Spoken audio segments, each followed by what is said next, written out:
Vamos abrir as nossas Bíblias no Evangelho segundo São João, no capítulo 8 do Evangelho segundo São João. A partir do versículo 12 e daí para frente, Jesus está fazendo um discurso sobre a sua missão aqui na terra. E nós vamos nos dedicar nesta noite a uma parte desse discurso de Jesus, que encontra-se do versículo 29 ao versículo, ou melhor, do versículo 31 ao versículo 36. Queria lembrá-los que o Evangelho segundo São João, ele é um pouco diferente dos três outros evangelhos sinóticos, que são Mateus, Marcos e Lucas. Porque o Evangelho segundo São João foi produzido enfocando os últimos dias da vida de Jesus aqui na terra, como a palavra de Deus encarnada em um homem. Nós imaginamos que se uma pessoa soubesse, como Jesus sabia, a respeito de sua morte, porque a morte de Jesus era o ponto focal de sua missão aqui na terra. Então, se uma pessoa soubesse a respeito do momento de sua morte, todas as palavras finais que esta pessoa pronunciar terão um peso muito importante. Então eu destaco essa característica do Evangelho segundo São João. E nós vamos ler especificamente deste discurso a respeito da missão de Jesus. Nós vamos abordar do versículo 31 ao versículo 36. Jesus dizia, pois, aos judeus que criam nele: se vós permanecerdes na minha palavra, verdadeiramente sereis meus discípulos. E conhecereis a verdade, e a verdade vos libertará. Responderam-lhe: somos descendência de Abraão, e nunca servimos a ninguém. Como dizes tu, sereis livres? Respondeu-lhes Jesus: em verdade vos digo, que todo aquele que comete pecado é servo do pecado. Ora, o servo não fica sempre em casa, o filho fica para sempre. Se, pois, o Filho vos libertar, verdadeiramente sereis livres. Amado Deus e nosso Pai, em nome de teu Filho amado, Jesus de Nazaré, teu Filho unigênito, é neste nome bendito e exaltado para sempre que nós estamos em tua presença. Precisamos agora do auxílio do teu Espírito Santo, para nos levar não somente a crer, mas também viver o significado mais puro que há nesta palavra, Senhor. Se, pois, o Filho vos libertar, verdadeiramente sereis livres. Em nome do Senhor Jesus. Amém.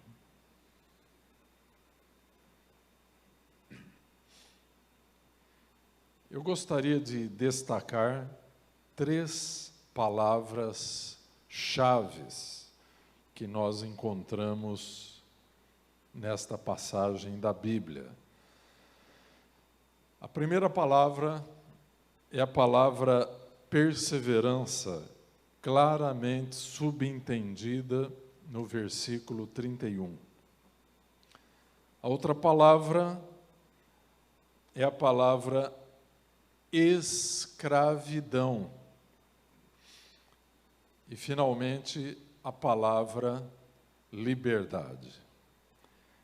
Essas 3 palavras, elas podem ser interpretadas de maneira muito diferente, de acordo com o contexto cultural da pessoa, de acordo com a ideologia desta pessoa, de acordo com o contexto político em que vive esta pessoa. Estas 3 palavras podem ter conotações diversas.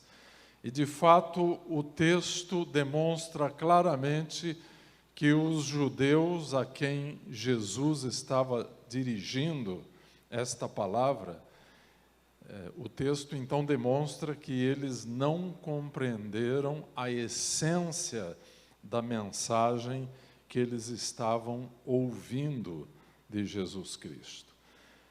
Quando Jesus lhes falou de escravidão e depois de liberdade, eles entenderam estas palavras com a visão política, histórica, sociológica que eles tinham. Eles não entenderam o significado espiritual, o significado mais profundo daquelas palavras. Eu costumo dizer que a Bíblia é o único livro que nós lemos em português e ainda assim nós precisamos de um intérprete. O intérprete da Bíblia é o Espírito Santo. Sem o Espírito de Deus, a melhor das doutrinas da Bíblia pode se transformar em ortodoxia morta, sem a capacidade de transmitir vida. Então, o estado do nosso coração, ao recebermos a palavra de Deus, é extremamente importante, porque aquilo que é vida para uns pode ser morte para outros. Então, nós queremos enfocar nesta mensagem o significado destas 3 palavras.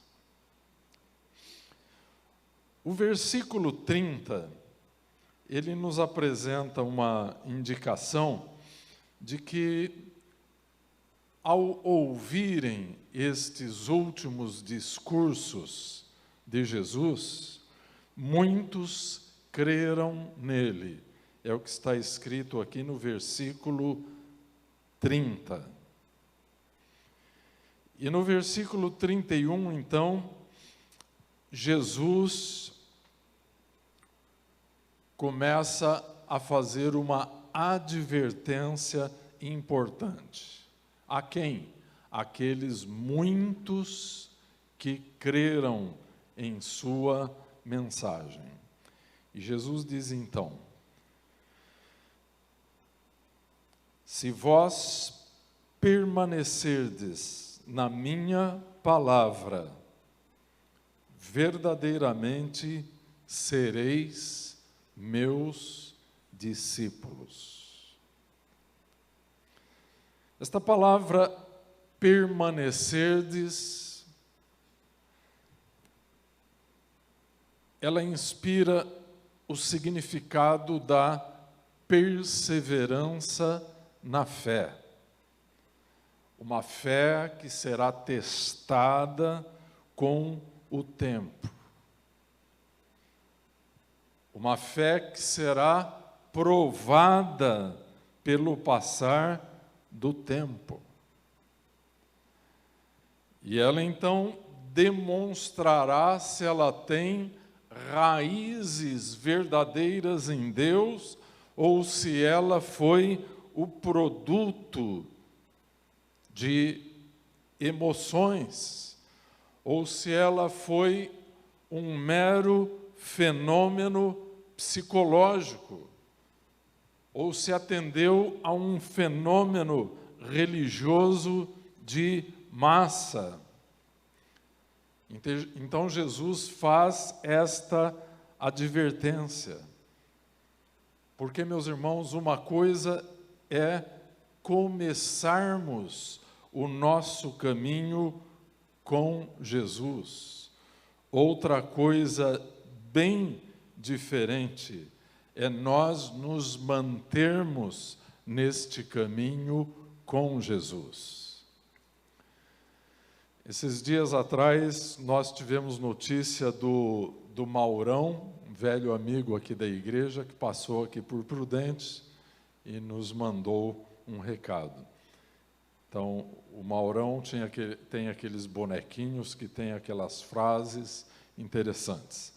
E eu me lembro de um bonequinho dele que dizia assim: é fácil andar com Jesus no peito. O duro é ter peito para andar com Jesus. Quantos aqui sabem que não é fácil andar com Jesus?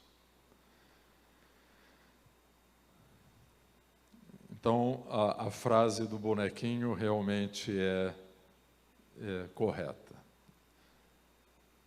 É difícil ter peito para andar com Jesus.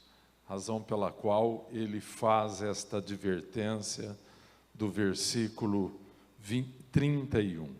Se vós permanecerdes na minha palavra, verdadeiramente sereis meus discípulos.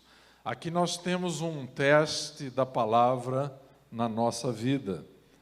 E nós temos um teste do tempo. Porque, inegavelmente, quando começamos a nossa vida com Jesus, tudo nos parece maravilhoso. Ele traz um alívio sobre nós do fardo que carregávamos, do fardo do pecado, do fardo da culpa. Porém, algum tempo depois, começamos a ser pressionados pelo mundo, pressionados pelo diabo, pela cultura predominante neste mundo. As nossas fraquezas começam a se evidenciar. E o discipulado cristão começa a ficar mais difícil. O caminho parece estar cada vez mais estreito. E Jesus nos advertiu claramente. Ele disse que larga era a porta e espaçoso o caminho que conduzia à perdição, mas que estreita era a porta e apertado o caminho que conduz à vida, à salvação. Então, dificuldades reais aparecem durante a vida cristã. A razão pela qual o continuar é mais importante do que o começar no cristianismo. E o continuar é uma evidência clara de que nós recebemos a graça de Deus e que a nossa conversão não foi apenas um fenômeno religioso, um fenômeno psicológico, mas que a nossa conversão tocou profundamente o nosso espírito adormecido em trevas, e nós realmente nascemos de Deus para uma vida nova. É exatamente o que nós testemunhamos no dia do nosso batismo. Então, queridos irmãos e amigos, estabelecemos este princípio sobre a perseverança cristã, que o continuar, muito mais do que o começar, é a essência da perseverança dos santos. Amém? E conforme explicamos aqui, a perseverança é uma evidência segura de que recebemos a graça de Deus quando recebemos a salvação. Amém? Está claro isso? Então, a nossa perseverança no caminho do discipulado cristão é uma prova de que a nossa esperança é uma esperança verdadeira, é uma esperança autêntica. E esta perseverança, então, nos leva a uma longa caminhada de obediência, sem mudarmos a direção da nossa vida. Estamos olhando para Cristo, não mais estamos olhando para aquilo que passou. Estamos ouvindo a Cristo, não mais estamos ouvindo ao diabo, aos demônios. Estamos ouvindo as promessas da palavra de Deus, não mais as acusações do tentador. Então, este é um caminho que tem uma direção. Os filhos de Deus, eles caminham então para frente. Eles não andam como caranguejo. Sabe que caranguejo anda para trás, né? Mas os filhos de Deus andam para frente. Certa vez, o famoso jornalista americano Stanley encontrou David Livingstone na África. O mundo inteirinho queria saber notícias daquele homem. E ele então foi encontrado. E numa das conversas, o jornalista perguntou a David Livingstone onde, afinal de contas, ele queria chegar ali no coração da África. E ele deu uma resposta muito curiosa: a qualquer lugar, contanto que seja para frente. A vida de um filho de Deus é assim. Jesus certa vez disse: aquele que lança mão do arado e olha para trás, não é apto para o reino de Deus. Então, a perseverança é um grande sinal de que aquele poder extraordinário de Deus que destrói o pecado, e que este poder que nós chamamos de graça, que este poder está atuando em nossas vidas. No livro de 1 Coríntios, capítulo 9, versículo 24, o apóstolo Paulo usa uma figura, uma metáfora que era muito conhecida dos habitantes da cidade de Corinto, porque a cultura grega tinha esse negócio dos jogos, né? E isso chegou até nós nos nossos dias com as Olimpíadas. Mas as grandes cidades gregas tinham estádios e tinham grandes competições, e a cidade de Corinto era a sede onde aconteciam muitos destes jogos. E o apóstolo Paulo, então, usa esta metáfora e ele diz: os que correm no estádio, todos, na verdade, correm, mas um só leva o prêmio. Correi de tal maneira que o alcanceis. Amém? Então, Paulo está comparando o crente a alguém que está correndo num estádio. E ele deve correr de tal maneira que alcance o prêmio da soberana vocação de Deus em Cristo Jesus. O livro de Apocalipse diz para perseverarmos até o fim, para que ninguém tome a nossa coroa. Paulo, quando estava no finalzinho do seu ministério, já quase no momento de ser condenado e decapitado ali na Via Óstia, que era uma importante estrada dos romanos. Então, tudo indica que ele foi conduzido pelos guardas pretorianos e em algum lugar da Via Óstia ele foi decapitado. E ele, um pouquinho antes, em 2 Timóteo, ele fala ao seu filho na fé, Timóteo, que o tempo da sua partida estava próximo. E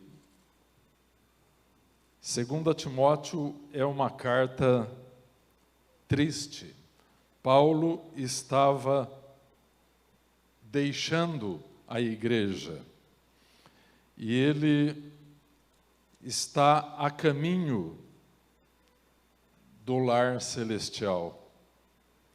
E ele diz então: combati o bom combate, acabei a carreira, guardei a fé. Desde agora a coroa da justiça me está guardada, a qual o Senhor justo juiz me dará naquele dia, e não somente a mim, mas também a todos os que amarem a sua vinda. Irmãos, durante toda a nossa caminhada, nós enfrentaremos combates contra a nossa fé. O inimigo desejará roubar a nossa coroa. Então é importante que, se a graça de Deus estiver agindo em nossa vida, nós vamos perseverar até o fim. O selo da verdadeira conversão não é a quantidade de lágrimas que alguém derramou no dia em que aceitou a Cristo. Não é a quantidade de dons ou de orações que foram oferecidas a Deus. O selo da verdadeira conversão, a prova da sua veracidade, é o tempo. Por isso, você que começou bem a carreira, prossiga bem e termine bem. Então, se houver verdadeira vida espiritual em teu coração, haverá contínua perseverança. Devo ser honesto com vocês. Haverá contínua luta. Onde houver a graça, haverá conflito. Há muitas pessoas que gostariam de ter uma vida cristã sem problemas, sem lutas, sem combates, mas isso não é possível. Se você é um verdadeiro filho de Deus, você enfrentará dificuldades. Agora eu quero prosseguir do versículo 31 para o versículo 32. Jesus começa a falar de um outro conceito mal entendido pelos judeus. Jesus começa a falar da natureza da verdadeira escravidão. Nos dias de Jesus, e na verdade, sabemos que pela história, que até o século XIX, a escravidão existiu. Nos dias de Jesus, a escravidão era uma instituição comum, normal, para os padrões da época. Muitos convertidos naquela época eram escravos. Nós temos na Bíblia um livro, que é o livro de Filemão, que narra a história de um escravo chamado Onésimo, que foi ganho para Cristo em Roma pelo apóstolo Paulo. E o apóstolo Paulo, então, ouvindo o testemunho daquele seu filho espiritual, descobriu que ele era um escravo fujão. E daí manda-lhe de volta para o seu senhor, que era Filemão. Então, a escravidão era uma instituição comum naquela época. Mas Jesus não estava falando deste tipo de escravidão como os judeus compreenderam. Os judeus, de maneira nenhuma, percebiam que estavam subjugados pela escravidão espiritual. E aqui então Jesus diz: e conhecereis a verdade, e a verdade vos libertará. Esta palavra pareceu ofensiva àqueles que eram filhos de Abraão. E eles argumentaram com Jesus: nunca servimos a ninguém, como dizes tu, sereis livres? Respondeu-lhes Jesus: em verdade vos digo, que todo aquele que comete pecado é servo do pecado. Jesus estava falando então de uma forma de escravidão que era muito mais íntima na vida daqueles homens e mulheres que o ouviam, ainda que eles não tivessem a consciência de que estavam cativos do pecado. Mas eles possuíam fraquezas, hábitos errados, alma corrompida, problema da ambição, do amor ao dinheiro, dos vícios, dos prazeres, dos divertimentos, da glutonaria, de relações ilícitas e tudo mais. O próprio templo nos dias de Jesus, precisou ser purificado por Jesus, porque o templo havia sido corrompido pelo comércio religioso. O sumo sacerdote era dono de uma indústria religiosa dentro do templo. E quando Jesus então tocou na ferida do sumo sacerdote, eles deliberaram então que Jesus deveria morrer.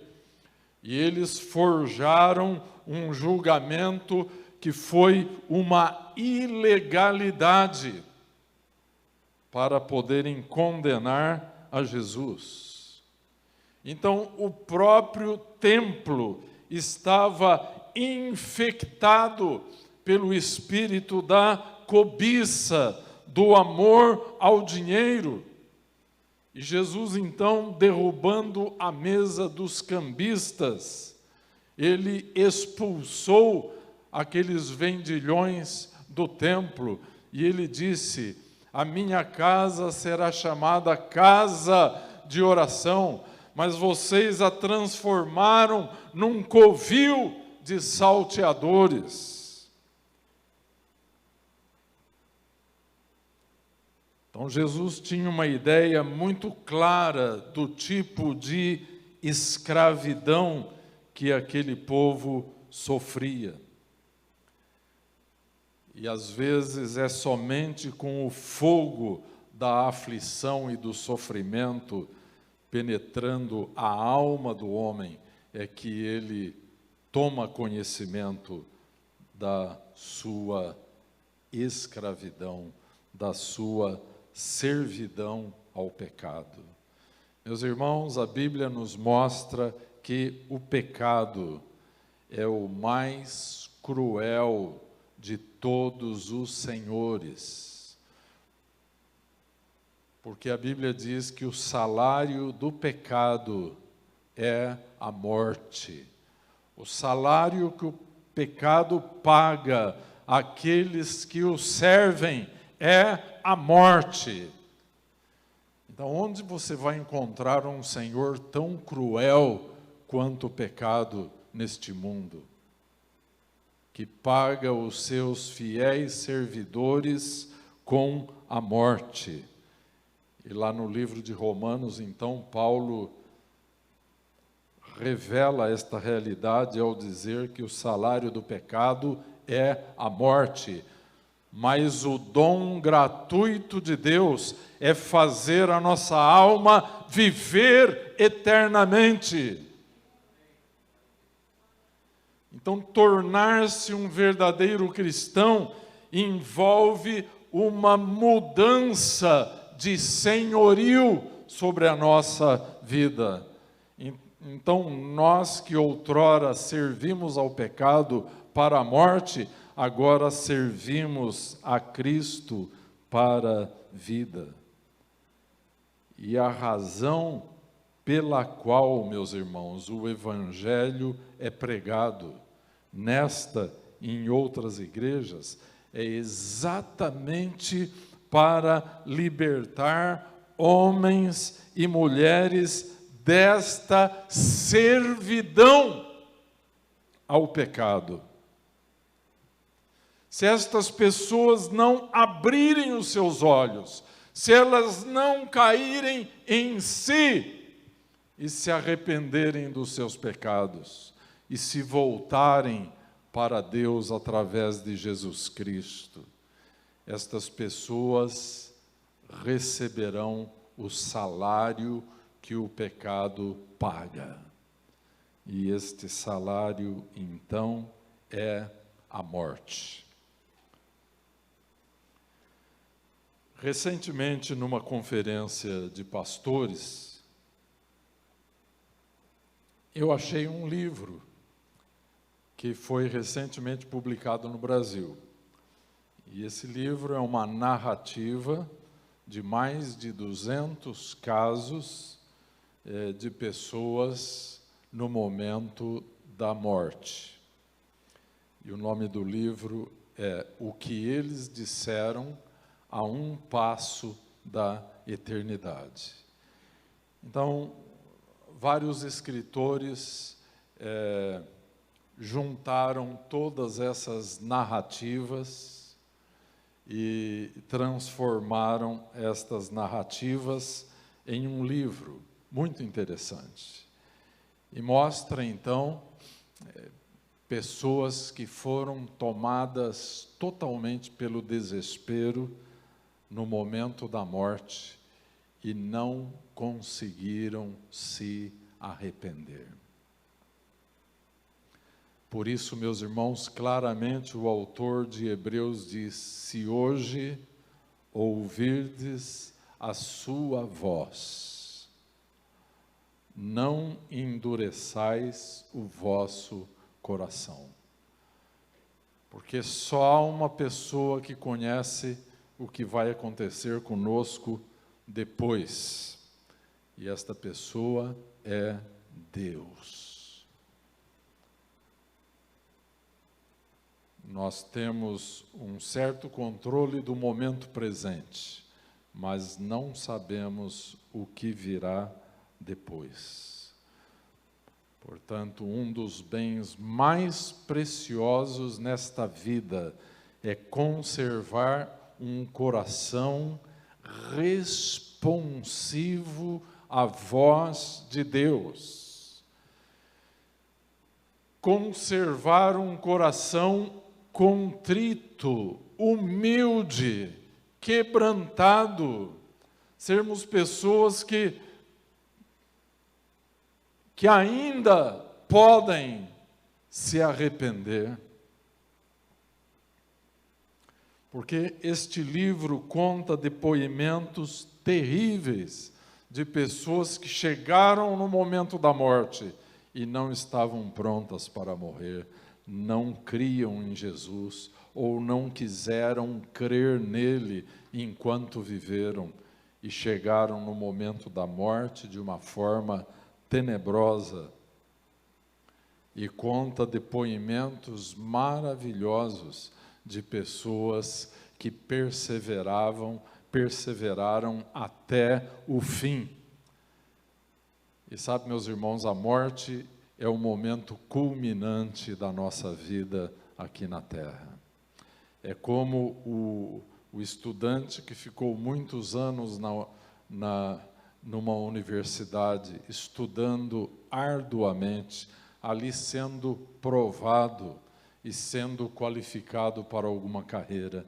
Mas existe um dia feliz, que é o dia da colação de grau. Amém? Então, assim é a morte do justo. Jesus já arrancou o aguilhão da morte, que é o pecado. A Bíblia diz: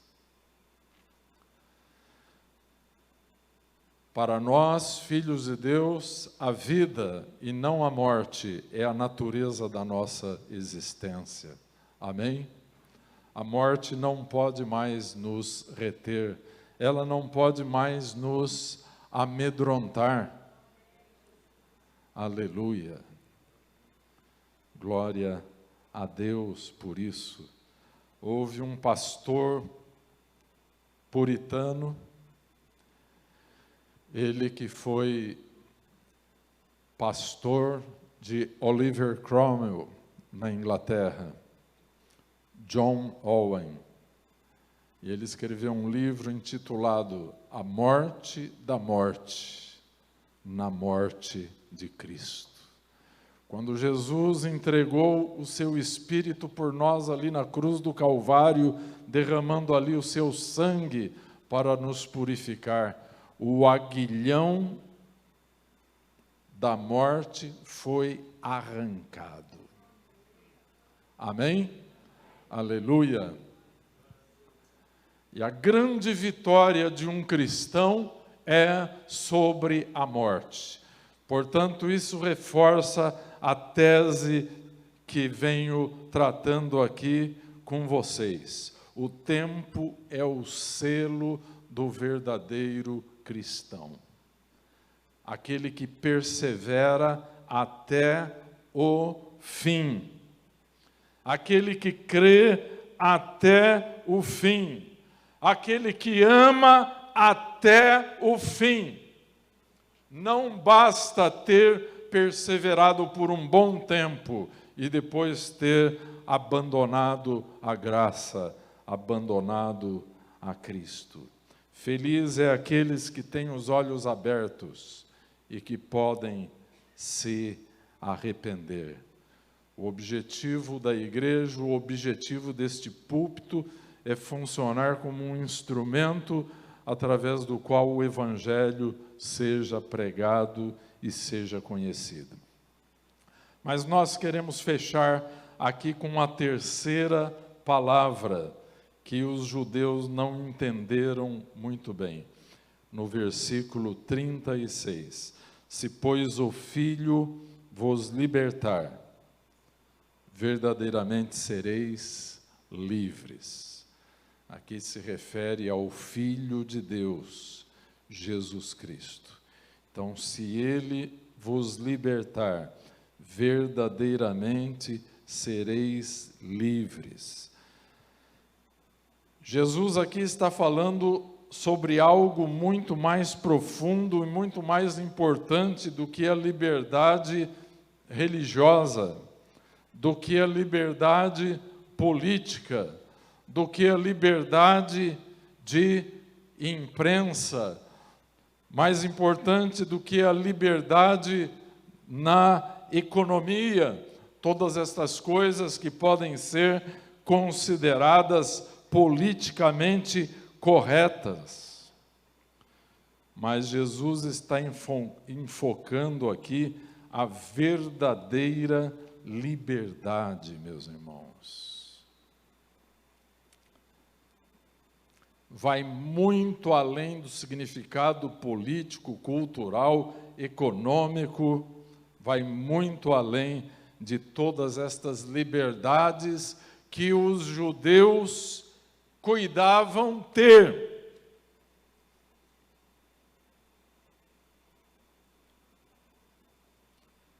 Porém, aqueles supostos homens livres eram escravos do pecado.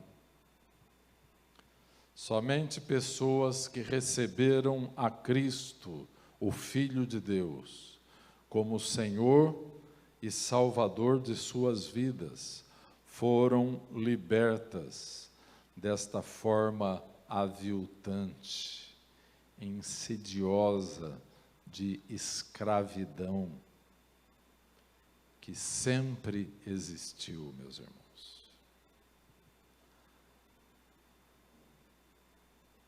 Quem sabe que pessoas que estão nos ouvindo aqui nesta noite estejam dominadas pelo sofrimento desta forma de escravatura e que precisam, portanto, conhecer o Filho de Deus.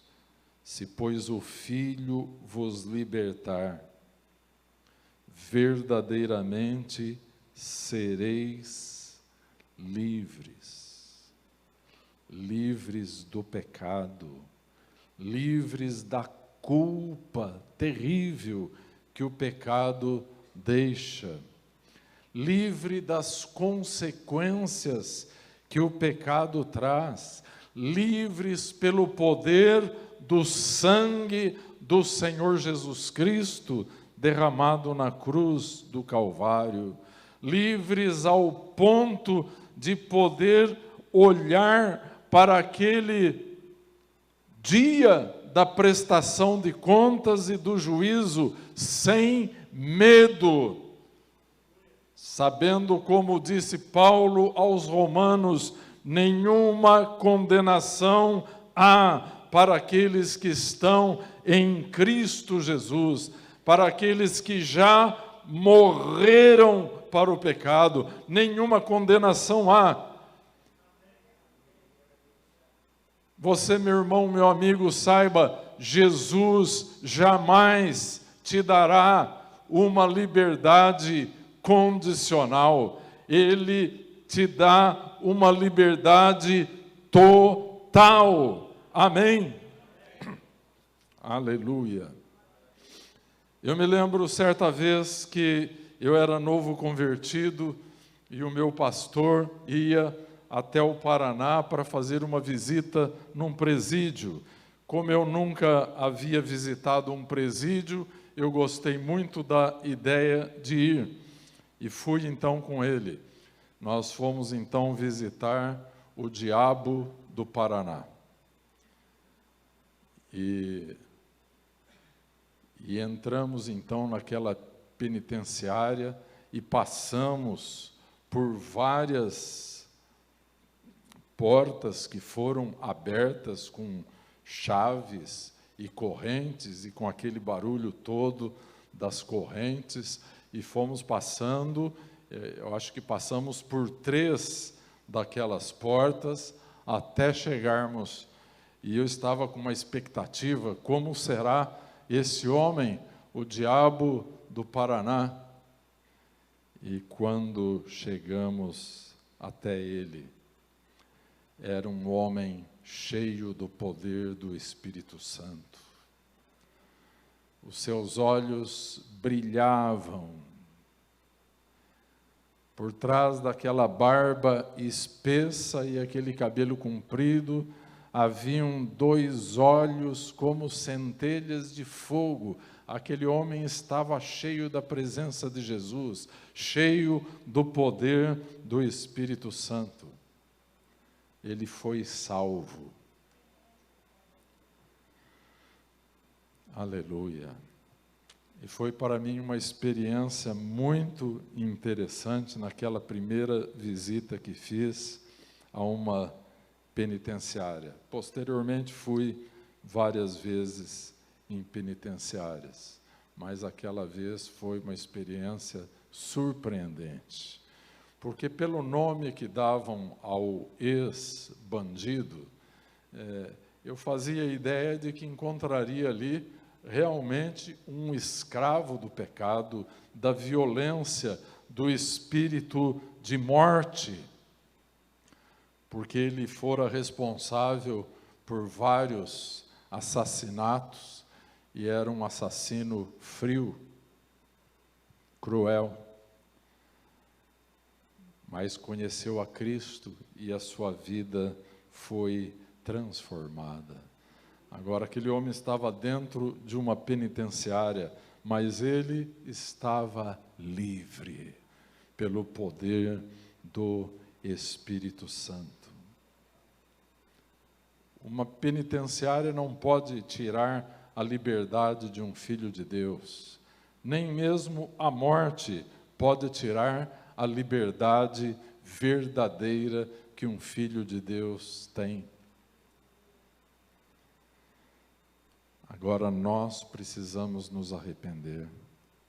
Se percebermos que estamos cativos do pecado, nós precisamos passar por um momento de reflexão, de humildade, de quebrantamento, de confissão e de nos achegarmos humildemente aos pés de Jesus e pedir a Ele que nos perdoe, que nos liberte.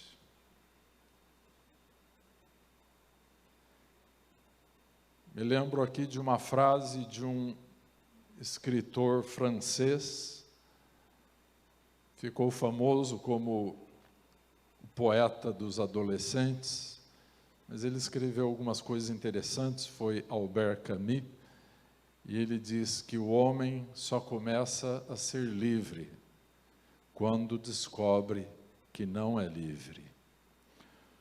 Usando esta palavra de Albert Camus,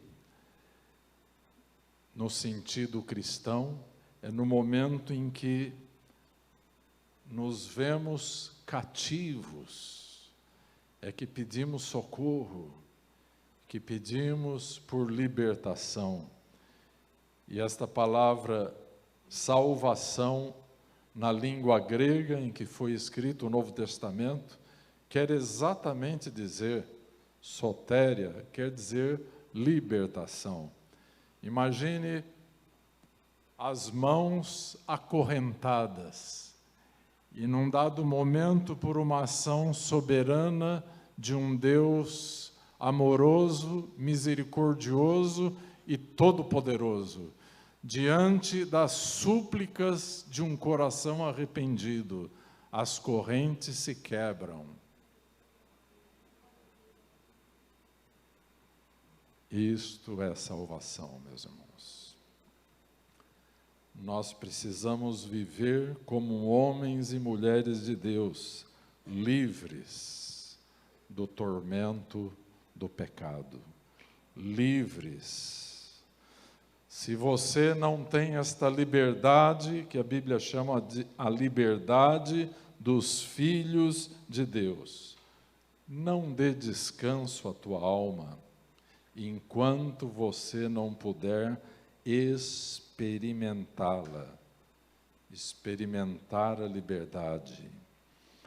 E assim, encerramos a nossa reflexão sobre estas 3 palavras neste discurso de Jesus, do capítulo 8, perseverança, escravidão e liberdade.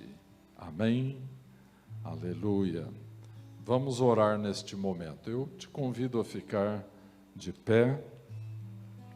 Aleluia. Qual das 3 palavras serviu para você? A palavra perseverança, a palavra escravidão ou a palavra liberdade? Abra o teu coração e diga a Jesus de que você mais precisa em sua vida. Amém? Aleluia. Pai amado, eis a tua igreja, a tua noiva, Senhor. Senhor, ouvimos a tua palavra. O que faremos dela, Senhor? Hoje sairemos desta casa de oração, como saindo da escola, para enfrentar as provas do dia a dia. E é lá, Senhor, na nossa peregrinação neste mundo, que temos que enfrentar as provas, que vão dizer se somos um verdadeiro discípulo, ou se somos uma falsificação do que deveria ser um discípulo de Jesus Cristo. Senhor, tem compaixão e misericórdia de nós.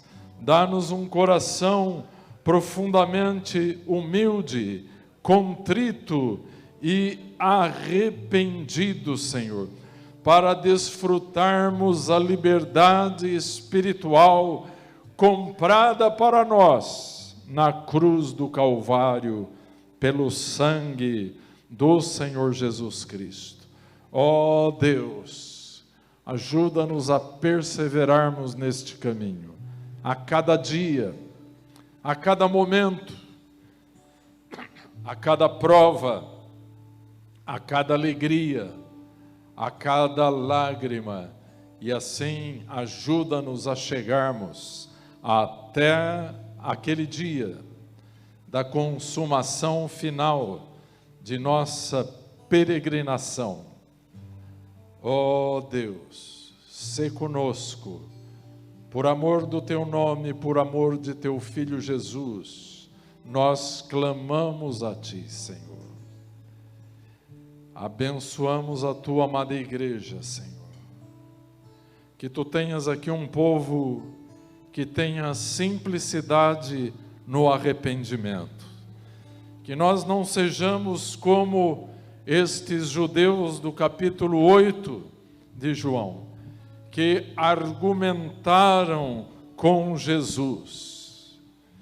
sendo que Jesus queria lhes dar vida, mas eles estavam cheios de orgulho, cheios de religião, cheios de servidão ao pecado. Ó Deus, concede a graça a este povo, e que seja um povo corajoso, que não tema romper com o pecado, Senhor, para viver na presença Tua, Senhor, em nome de Jesus, para a Tua honra e para a Tua glória, nós estamos orando ao único Deus, Salvador nosso, por meio de seu Filho Jesus, seja a glória e majestade, o domínio e o poder para sempre. Aleluia. Que a graça do Senhor Jesus Cristo e o amor de Deus Pai e a comunhão e a consolação do Espírito Santo repouse sobre o teu povo, sobre a tua amada igreja, sobre aqueles que são teus discípulos, que perseverarão até o fim. Sobre estes repouse a tua bênção, em nome de Jesus. Amém. Louvemos ao Senhor. 1 João capítulo 5.